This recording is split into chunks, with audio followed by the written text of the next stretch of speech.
Hi Scorpio and welcome to your monthly predictions.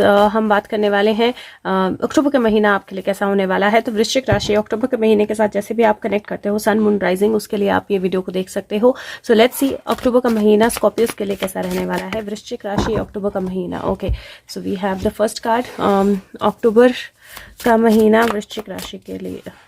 Scorpio month of October. Okay, second and last Scorpio month of October. How will month of October be for Scorpios? मैं कम card निकालूंगी but मैं कोशिश करूंगी कि आपके life के सारे aspects जो है कवर कर दूं। Scorpio month of October. How will month of October be for Scorpions? Okay, never ending story. Okay. 10. Okay, so Scorpions के लिए मंथ ऑफ अक्टूबर पहला कार्ड जो है वो जजमेंट की एनर्जी का आया है। जजमेंट डिसीजन मेकिंग की एनर्जी होती है। जजमेंट जो है वो किसी भी चीज़ को लेकर डिसीजन लेने की एनर्जी होती है, आगे बढ़ने की एनर्जी होती है।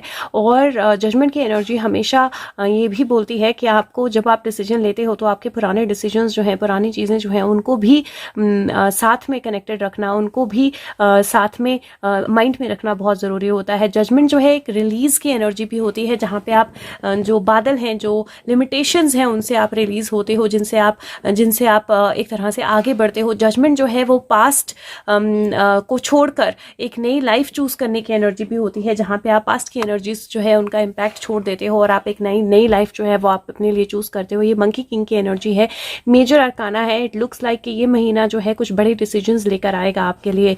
आप अपनी लाइफ में कुछ बड़े डिसीजंस, कुछ स्ट्रॉन्ग डिसीजंस लेने वाले हो, कुछ स्ट्रॉन्ग स्टेप्स लेने वाले हो, कुछ बड़े स्टेप्स लेने वाले हो। और ये जो स्टेप्स हैं, ये जो डिसीजंस हैं, ये बहुत सारी अनक्लैरिटी से क्लैरिटी की एनर्जी आपके लिए लेकर आएंगे। मुझे एक और क्लैरिफिकेशन कार्ड चाहिए इसके साथ, because can you please the energy of judgment, can you please clarify. क्योंकि मुझे ऐसा लग रहा है जैसे कुछ चीज़ें हैं जिनको लेकर आपको केयरफुल रहना, यस लुक्स लाइक कुछ चीज़ें हैं जिनको लेकर आपको केयरफुल रहना बहुत ज़्यादा ज़रूरी है। क्योंकि जजमेंट की एनर्जी जो है, and if you see this is 2 की एनर्जी, 20 होता है, दिस इज 2 की एनर्जी, 2 और 2 की एनर्जी है। चॉइसेस की एनर्जी बहुत इंपॉर्टेंट है। थोड़ी सी जगलिंग हो सकती है, लेकिन आपको ध्यान से चॉइस करना पड़ेगा कि आप क्या चुनाव करना चाहते हैं। एक बैलेंस जो है वो बहुत इंपॉर्टेंट होने वाला है, क्योंकि जब आप बैलेंस करके जजमेंट लेंगे तो आपके लिए बहुत हद तक फायदेमंद रहेगी। और मुझे ऐसा लगता है कि कहीं अलग अलग सर्कमस्टांसेस होंगे, कुछ ऐसे सिचुएशंस होंगी जहाँ पे आपको हो सकता है एक पैर पे खड़े रहना पड़े, कुछ स्ट्रगल करनी पड़े, कुछ जगलिंग करनी पड़े, किसी को सेफगार्ड करना पड़े, कहीं कुछ अलग तरह की एनर्जीज को एक दूसरे के साथ मिलाकर चलना पड़े। लेकिन वो जो डिसीजन मेकिंग है, वो जो रिलीज है, वो आपको डेफिनेटली एक नई एनर्जी में लेकर जाएगा। अगर मैं आपके हेल्थ की बात करूँ तो हेल्थ के पॉइंट ऑफ व्यू से लेग्स, फुट, ये एनर्जी, लोअर बॉडी की एनर्जी जो है उसका आपने बहुत ज़्यादा ध्यान रखना है। अगर मैं आपके रिलेशनशिप्स की बात करूँ तो मुझे ऐसा लगता है कि रिलेशनशिप्स में भी कुछ डिसीजन मेकिंग्स हो सकती हैं और यहाँ पर आपको कुछ चीज़ों को बैलेंस रहकर चलना पड़ेगा। यहाँ पे देखें तो बेबी जो है वो हाफ बियर है और बियर जो है वो हाफ बेबी है। तो you can see the energies की वाइल्डनेस और इंसान की एनर्जी जो है कहीं ना कहीं इकट्ठी हो गई है। तो कहीं एक बैलेंस, कहीं चीज़ों को इकट्ठा करके चलना, कहीं लोगों को एक साथ लेकर चलना, कहीं इमोशंस और प्रैक्टिकल एनर्जी का बैलेंस रखना, वो बहुत ज़्यादा ज़रूरी होगा। इम्बैलेंस होकर डिसीजन लेंगे तो सही नहीं रहेंगे, लेकिन बैलेंस होकर डिसीजन लेंगे तो सही रहेंगे। करियर को लेकर भी कुछ बड़े डिसीजंस हो सकते हैं। मनी एनर्जी के साथ थोड़ी सी जगलिंग हो सकती है, बट अल्टीमेटली वो जगलिंग जो है वो कुछ बेटरमेंट ही आपके लिए लेकर आएगी। यहाँ पर अगर हम देखें तो यहाँ पर नंबर 6 का कार्ड है, लवर्स एनर्जी है, सिद्धार्थ और यशोधरा की एनर्जी है। और अगेन वही एनर्जी जो है चॉइसेस की, वो यहाँ पर भी मुझे दिखाई दे रही है। यहाँ पर मुझे ऐसा लग रहा है कि अगर आप प्रेगनेंसी के लिए ट्राई कर रहे हैं तो प्रेगनेंसी में पॉजिटिव न्यूज़ आ सकती है, क्योंकि बेबी मुझे दोनों जगह दिखाई दे रहा है। तो कहीं बेबी बर्थ या प्रेगनेंसी दोनों के चांसेस बहुत स्ट्रांग दिखाई दे रहे हैं। बट उसके साथ में मुझे ऐसा भी लग रहा है कि कहीं चॉइसेस जो है बहुत ध्यान से करने की एनर्जी है। आप सडनली कुछ छोड़ दें, सडनली कुछ करने लगें, सडनली किसी चीज़ में चले जाएं, सडनली किसी चीज़ से बाहर निकल आएं, वो आपने नहीं करना है। और एक और चीज़, अगर हो सके तो अपने रिलेशनशिप्स को नर्चर करना है, बिकॉज ये बहुत ज़्यादा ज़रूरी रहने वाला है। और इफ़ यू सी 2 और 6 की एनर्जी है तो यहाँ पे भी 2 का ही गैप आता है।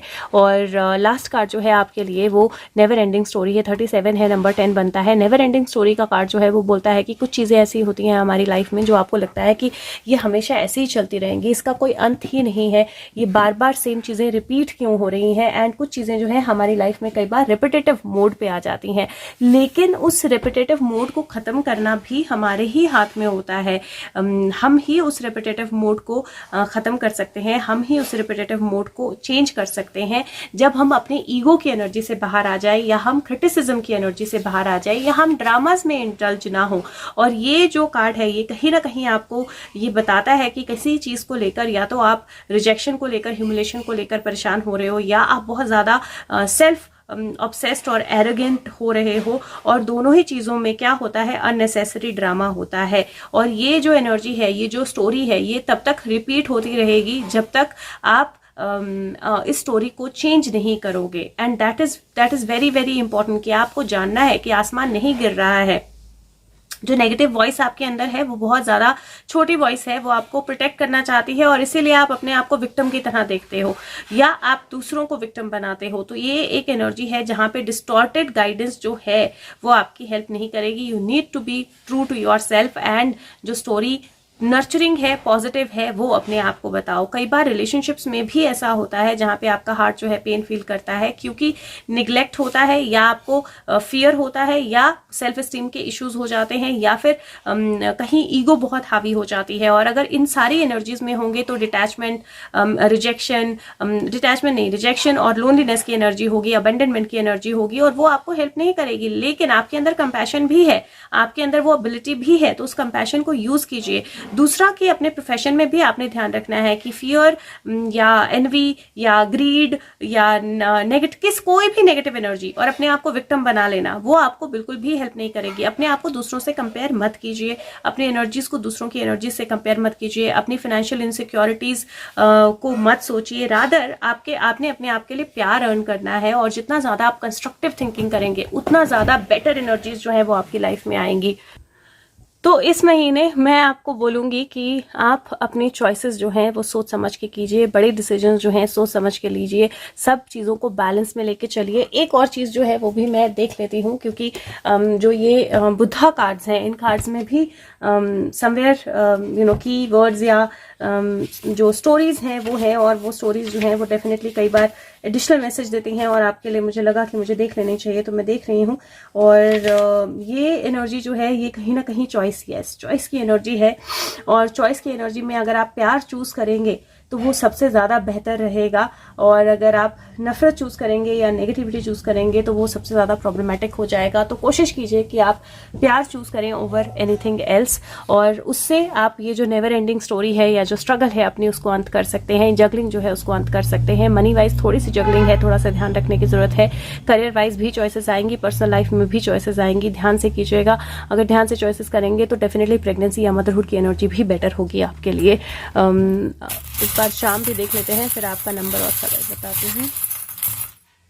शाम सी star, diamond studded star, how beautiful it is. So आपके अंदर वो एबिलिटी है कि आप स्टार की तरह शाइन कर सकते हैं, वो भी डायमंड स्टडीड स्टार। लेकिन डायमंड्स जो हैं ये स्टार के ऊपर लगे हुए हैं, तो उसके आसपास की एनर्जी है, उसके कनेक्शंस की एनर्जी है। तो जब आप, और अगर आप देखें तो स्टार में भी 5 साइड्स हैं, राइट, और 5 कॉर्नर्स बनते हैं, एजेस बनती हैं 5। तो हमारी लाइफ में भी कई बार एजेस होती हैं, कॉर्नर्स होते हैं, सिचुएशंस होती हैं, लेकिन हर एक वो चीज़, हर एक वो एक्सपीरियंस जो हम अपनी लाइफ में करते हैं वो एक तरह से डायमंड की तरह हमारे साथ अटैच्ड होता जाता है, और हम अपना साइकिल कंप्लीट करते हैं। तो ये चीज़ अगर आप समझ जाएंगे कि चाहे बुरा एक्सपीरियंस हो चाहे अच्छा एक्सपीरियंस हो, वो एक डायमंड की तरह हमारे साथ में कनेक्ट हो रहा है और हमारी लाइट को बढ़ा ही रहा है, कम नहीं कर रहा है, तो आप ये जो नेगेटिविटी है उससे बाहर आ पाएंगे, और वो आपको बहुत ज़्यादा हेल्प करने वाली है। And there is definitely a star coming into your life. Number of the month undoubtedly number 2 है आपका, और colour of the month green और ऑरेंज, ये 2 कलर्स मेजरली मुझे दिखाई दे रहे हैं। तो आपने क्या करना है, हार्ट चक्रा की मेडिटेशन और साथ में अपने स्वादिष्ठाना चक्रा या सैक्रल चक्रा की मेडिटेशन जो है वो आपने ज़रूर करनी है, आपके लिए बहुत ज़रूरी रहेगी। ग्राउंडिंग कर सकते हैं तो ग्राउंडिंग ज़रूर कीजिए, और इस महीने ये ख्याल रखिए कि थोड़ी सी जगलिंग है, अगर थोड़ी सी जगलिंग करनी भी पड़ रही है, अपनी नेगेटिविटी को, अपनी इंटरनल एनर्जीज को अगर बैलेंस रखेंगे तो मेजर डिसीजंस ले पाएंगे, और वो मेजर डिसीजंस ब्यूटीफुल लाइफ आपके लिए जो है लेकर आएंगे। और जो भी चीज़ें एंड नहीं हो रही थी, चेंज नहीं हो रही थी वो चेंज हो जाएंगी ब्यूटीफुली। हो सकता है आप बेबी को लेकर स्ट्रगल कर रहे हो सकता है आप करियर को लेकर स्ट्रगल कर रहे हो, जो भी स्ट्रगल है उसके खत्म होने के पूरे चांसेस हैं इस महीने। बस क्रिटिसिज्म जो है, सेल्फ क्रिटिसिज्म और ईगो, एरोगेंसी, उसको छोड़ना पड़ेगा ताकि चीजें जो है वो आपके लिए अच्छे से चेंज हो पाए। तो उम्मीद करती हूँ कि मंथ आपके लिए बहुत अच्छा रहे। हो सके तो वीडियो को लाइक करें और सब तक पहुंचा दें। Thank you so much, take care, bye bye.